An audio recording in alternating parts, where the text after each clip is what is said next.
అందరికీ నమస్కారం. ఈరోజు ఇక్కడ అసెంబ్లీలో మహాత్మా జ్యోతిబా ఫులే గారి విగ్రహాన్ని ప్రతిష్ఠించాలనేసి ఏర్పాటు చేయాలనేసి కోరికగా కవితక్క గారు ఈ సమావేశాన్ని ఏర్పాటు చేసినందుకు తనకు నా ప్రత్యేక ధన్యవాదాలు. నేను ఒకటి చెప్పాలనుకుంటున్నాను, 2 నిమిషాలు మాట్లాడాలనుకుంటున్నాను. మన తెలంగాణ రాష్ట్రంలో మహిళలను ముందుకు తీసుకువెళ్ళే వ్యక్తిగా ఒక మహిళ మనకు ముందుకు వస్తున్నందుకు మహిళలందరూ కూడా సంతోషపడాలి. ఎందుకంటే కవితక్క గారు తప్ప మనకు ఇంకెవరు కూడా మనల్ని ముందుకు తీసుకెళ్ళి రాజకీయంగా కానీ ఎలాంటి సందర్భంలో కూడా ఎవరు కానీ మహిళలను ప్రోత్సహించడం లేదు. అందుకు కవితక్క గారు పూలేని ఆదర్శంగా తీసుకొని పూలే గారి ఆదర్శాలు తన ఆదర్శంగా చేసుకొని మనందరినీ ముందుకు నడుపుతున్నందుకు మనందరం కూడా ప్రత్యేక ధన్యవాదాలు తెలియజేయాలి. ఏప్రిల్ 11వ తేదీన పూలే విగ్రహాన్ని ఏర్పాటు చేయకపోతే మనందరం కూడా కవితక్క గారు వెన్నంటే ఉండి ఎంతటి ఉద్యమానికైనా మనం ముందు పడాలనేసి కోరుకుంటున్నాను.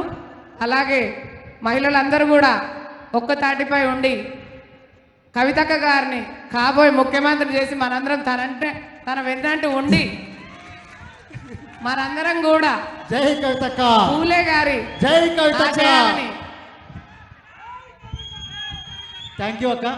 పూలే గారి ఆశయాలని నెరవేర్చాలని తన కోరిక ఎలా అవుతుందో మనం మహిళలను కూడా ఆ కోరికనే బలపరచుకోవాలనేసి పూలే గారి ఆశయాలు ఏంటి, అందరూ మహిళలు చదువుకోవాలి, అన్ని రాజకీయాలలో ముందుండాలి అంటే పాట కూడా మన ఏర్పాటు కూడా చేశారు, ఇందాక పాడిరు, చైతన్యం రావాలి, మన అందరం ముందుకు పోవాలి, మనమెంతో మనకంత కావాలని అన్నారు. కాబట్టి అదేవిధంగా మనకు ఒక ఉన్నత స్థాయి వ్యక్తి మనకు ముందుండి నడుపుతుంది కాబట్టి మనందరం వెనకబడ్డ స్థాయిలో ఉన్నాం ప్రస్తుతానికి, అది అందరం ఒప్పుకోవాలి.